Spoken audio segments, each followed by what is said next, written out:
From TRICHOMES.com, I am Jason Kitamura, and this is Tech and Cannabis. I talk with game changers in the tech community to gain valuable insights into the future of the fast-paced cannabis industry. Today, we are joined by David Durkee of Quicksilver Scientific. They take using their long time experience in the supplement market and using their Nano Emulsion technology to help develop the next generation of fast-acting cannabis consumable products. We talk about the cannabis beverage industry, its challenges and potential, and how his experience in the alcohol industry, along with their proprietary processes, have positioned Quicksilver to be the go-to resource for new and emerging cannabis beverage brands. All right, and today we have David Durkee with Quicksilver Scientific. Thanks for coming on to the show. Hey, thanks for having me. Appreciate it. All right, so I guess for our listeners out there that are not familiar with Quicksilver Scientific, maybe just give us a kind of an overview on what you guys do. Yeah, so Quicksilver Scientific is a dietary supplements company that does a whole range of things. If you go to our website, you'll see we do vitamins, minerals, traditional Chinese medicine, all the sort of typical dietary supplement stuff.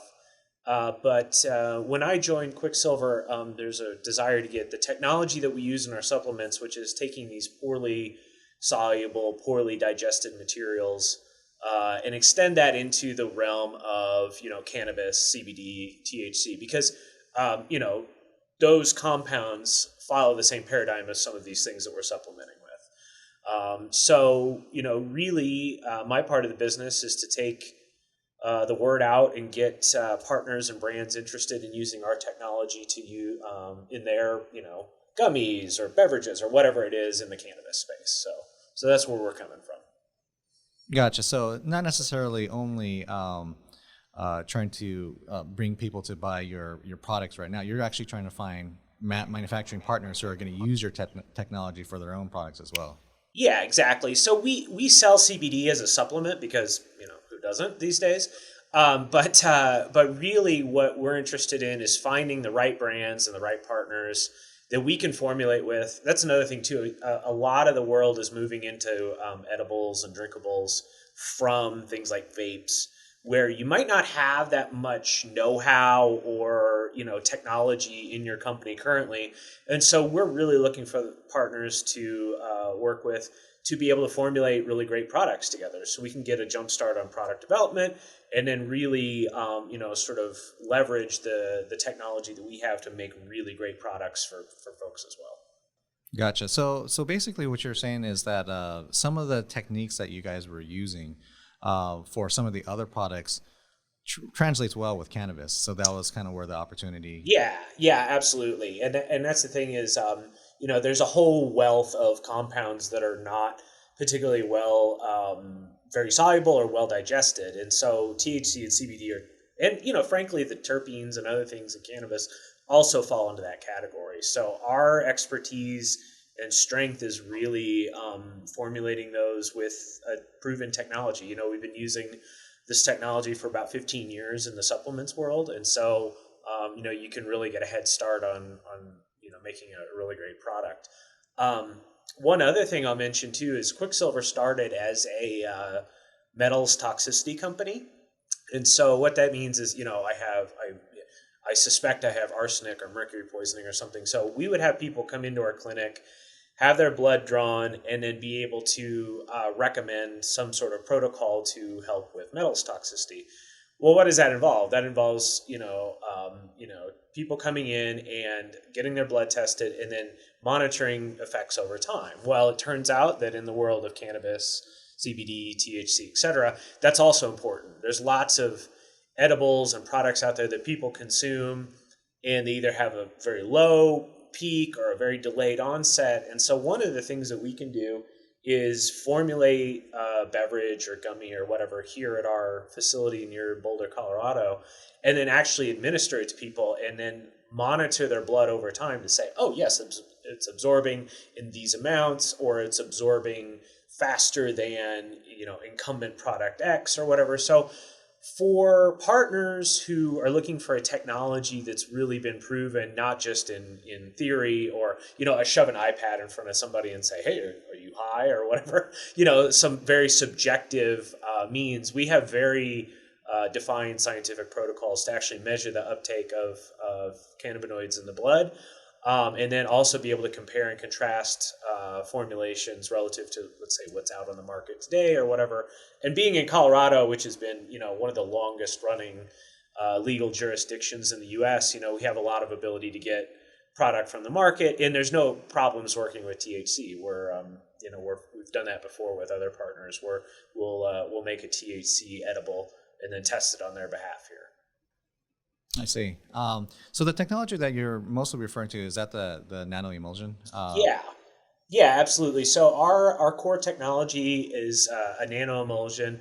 It has a few, I think, defining attributes of it. One is that it's completely clear and transparent, and so that's because the droplets are so small they don't scatter visible light. So one of the things you'll often see in the industry is, I have an emulsion and it looks sort of like a milky, opaque material. And that's fine. It's just those particles are very large and they scatter visible light. So one of the things that we, I think is really unique for us is we have these very small particles that are very readily absorbed. How the body digests fat generally is, you have, let's just, take like steak dinner or whatever, you have these macro things of fat that first you chew up in your mouth, and then your bile and other digestive enzymes further digest them into tiny droplets. That's how you digest fat. And so what we're doing is we're essentially skipping all the way to the end of the process, and we're presenting the body with an entirely tiny oil droplet that's readily absorbed. It even starts absorbing in the mouth, esophagus, etc. So we have a leg up in that. Even these emulsions that have big droplets, they still have to be chopped up by your digestive system, where we can kind of skip to the end and have really great bioavailability. The other thing that's unique about our system is it's one thing, but it gives you two benefits as a customer. Is that it forms spontaneously. So if you're a small operation and you don't want to spend a bunch of money on new equipment or whatever, you can literally make this with a spoon. You just stir it in and it just spontaneously forms a stable, what's called a microemulsion, which means it's thermodynamically stable. We don't have to talk about what that means, but it's stable. But essentially, the benefit of that is you don't need special equipment. And then because it's so happy in the state that it's in, that gives you really great stability in products and as a concentrate. You can make one big batch of this stuff and it's stable for years, ready to use in your manufacturing environment. So there's a lot of benefits to our system in terms of size, availability, and then also just ease of use and ultra stability, so that you have, I think, a really great toolkit as a potential cannabis product formulator to make some really great products very easily with us. Makes sense. And yeah, I know in the industry that's kind of the downside of the current edibles market is the how long it takes for the effects to go into effect in the body. So a lot of people have issues with maybe overdosing because they don't feel it and taking more. And it's also I know in the beverage market too, they're really talking about this just for the social aspect of it, because people, like, if they're going to serve it at places with alcohol, they don't want to sit around for 40 minutes and wait for it to kick in. They want something that kind of acts quick, so they can kind of at least moderate how much to take, and just even socially, be able to enjoy themselves at the timing wise the same time as everybody else. So I know it's a big deal to get the effects right away. So you were talking about testing. So essentially, if like a brand wanted to come to you and test, how long the effects are in the onset time and things like that, they can actually kind of use your process, evaluate their current process, and then see kind of the differentiators and the timing and things like that. Yeah, absolutely. So I think beverage is an interesting one. So I came here via Molson Coors Brewing Company. So alcoholic beverages are very near and dear to me as a professional person, but as a consumer as well. And I think alcohol replacement in the cannabis market is a huge untapped opportunity, and people are kind of waking up to that fact. And so how I found out about Quicksilver essentially while I was at Coors was Coors did their joint venture with Hexo in the Canadian, licensed area where they have a drinks line called Trust Beverages now, which are THC, CBD beverages in Canada. And while I was at Coors/Trust, kind of getting that set up, I found Quicksilver as the sort of leading candidate in terms of that mimicking the effect of alcohol. That's the goal of Trust and Coors was you have to have a very fast onset, fast and predictable offset because essentially for the reasons you mentioned, right? You don't want to be second guessing like, oh, is it going to take effect? Or have a very low and slow sort of effect. You want it to be as predictable as Coors Light. That's what they were looking for. So that's where I think Quicksilver really excels is because it's so readily digestible that you do get that, the best I've seen on the market as far as quick uptake and then, again, quick offset. Because, again, your body starts, much like alcohol, your body starts generating the enzymes and all the material inside your body needed to process it out of your body only when it detects that it's in there. So having it come on quick helps it come off quick as well. So that's the thing. I think it's a huge opportunity in the industry, and the Quicksilver emulsion and delivery systems really, I think, do the best job of mimicking that as well. Gotcha. So I guess in your standpoint, from your background in coming aboard, is that kind of one of the main targets is to try to tap into the beverage market and to be kind of the supplier of the emulsion process? All of our major customers now, we've done a lot of work in like things like tinctures and gummies and things like that, but our materials really shine and for whatever reason in the beverage arena. So our two biggest customers are cannabis beverage producers today, exclusively. And so again, it's easy to use. It provides that sort of quick and predictable performance, and so that lends itself very well to the beverage world. And I think the world of cannabis beverages is just at its infancy. It's really just kind of starting to take off now as people become aware of like, oh, you mean I could have something that mimics the effect of alcohol with 0 calories? Like, that's interesting. I could have something that mimics the effect of alcohol and it doesn't give me a hangover. It doesn't dehydrate me. There's lots of benefits there that if you can crack the code as far as, performance and taste, which some companies are really getting there, I think it is a huge opportunity. Now, coming from your background, I know you dealt with the cannabis side also in your previous position, but do you converting, I guess, Quicksilver to start having THC type products? Have you seen? Was there any hurdles? Any difficulties? Did you see any kind of just being in the space of cannabis?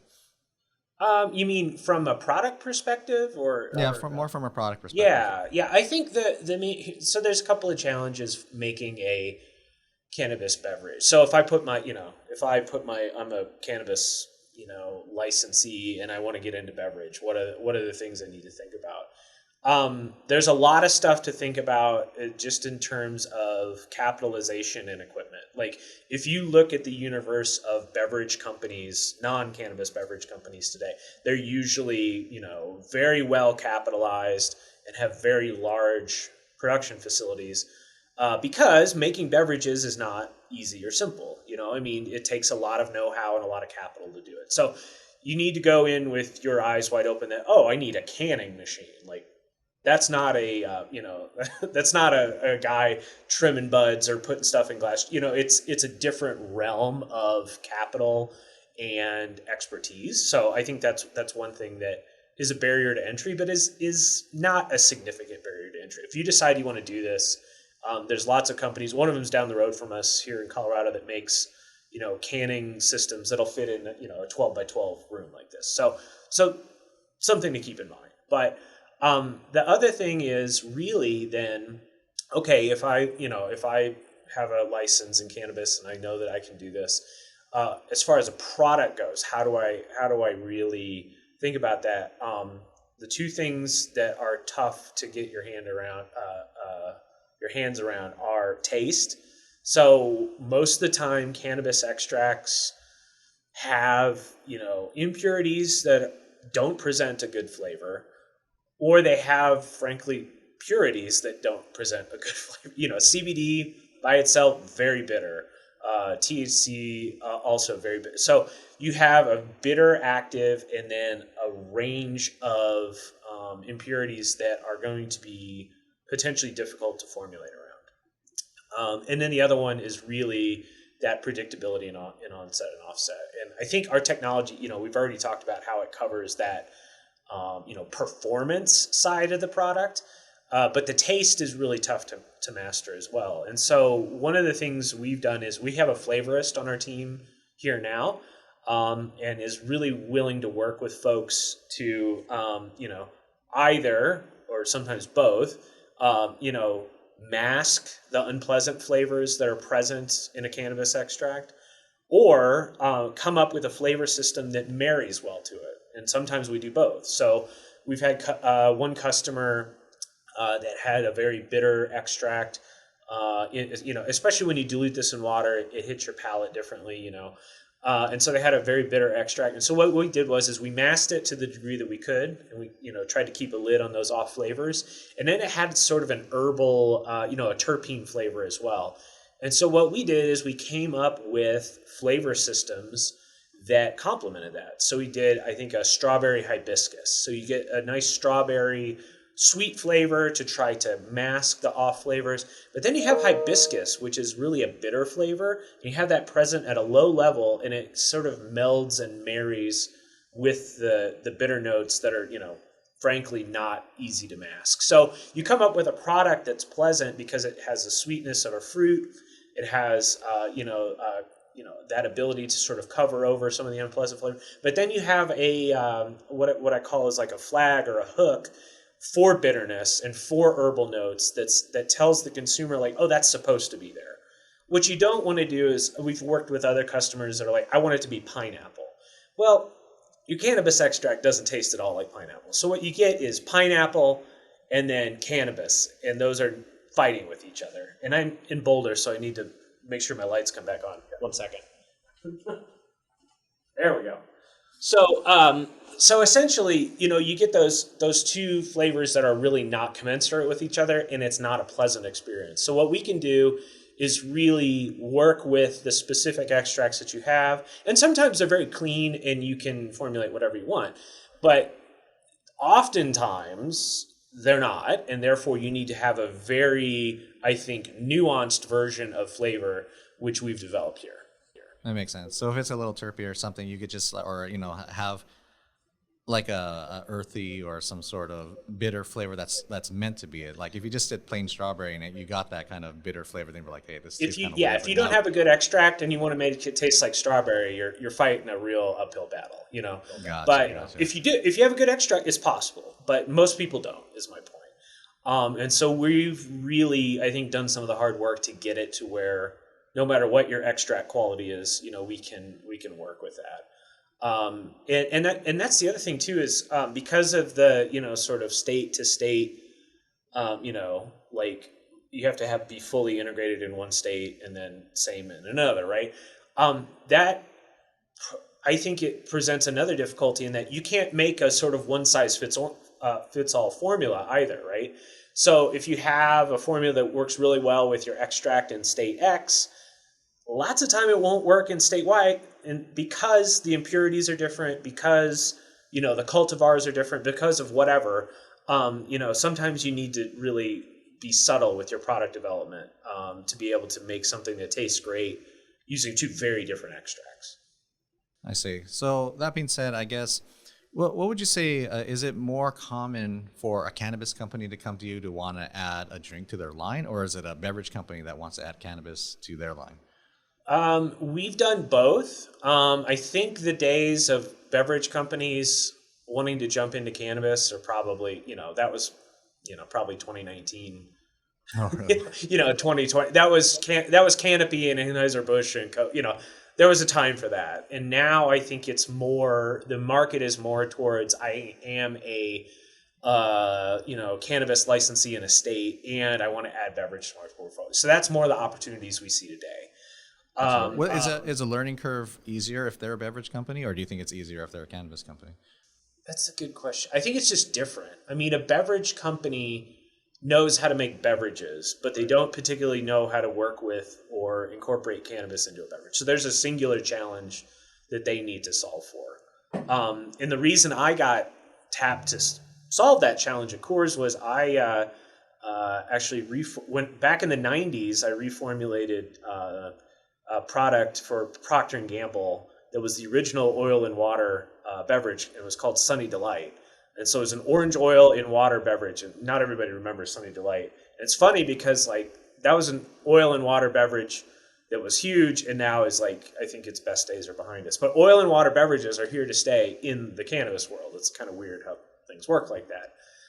So that's a challenge that beverage companies, can address and can solve. But it's not a common thing because most beverages aren't like that anymore. Mainstream. A cannabis company that gets into beverage has a whole host of things to address. But like I said, they are addressable. There's like equipment challenges. There's, things like quality and flavor and, a whole bunch of stuff that comes from the beverage world. So I would say, you probably have more challenges as a cannabis customer coming into the world of beverage. But frankly, that's why we're here. I mean, we've done it with other customers to get them into a really good formulation and production space, and we can do it with new customers as well. Interesting. So is cannabis beverages, I guess, using like lipids and the emulsion similar to Sunny Delight in a way? It is. Absolutely. Yeah. So Sunny Delight was, again, for people of my age, it was like this sort of like orange juice knockoff. And what it was orange oil that was, emulsified and encapsulated and then put into a water-based beverage. And so it was done to make basically a cost-effective orange juice replacement for folks.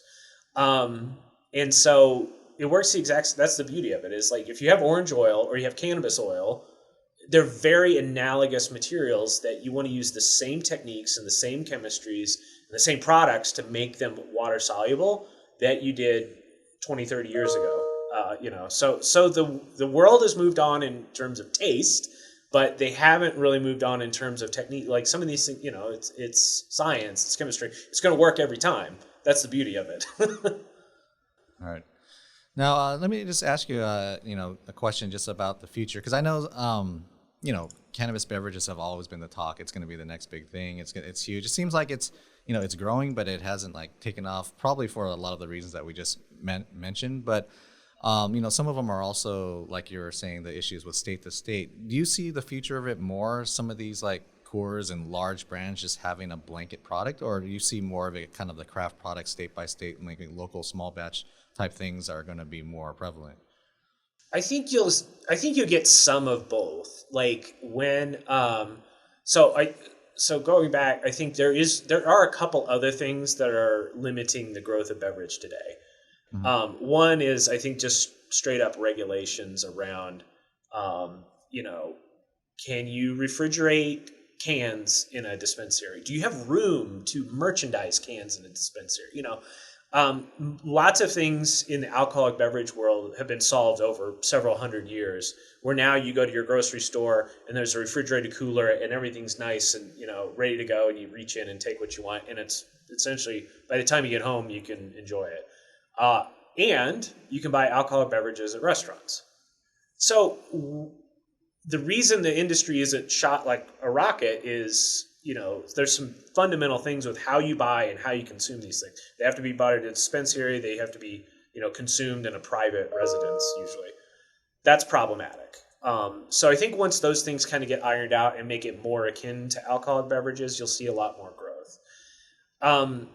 But then as far as what sorts of brands or brand experiences will be prevalent in the future, I think it's a mix of both. Just like today, there is a need for a mass market brand and a craft brand in the alcoholic beverage world.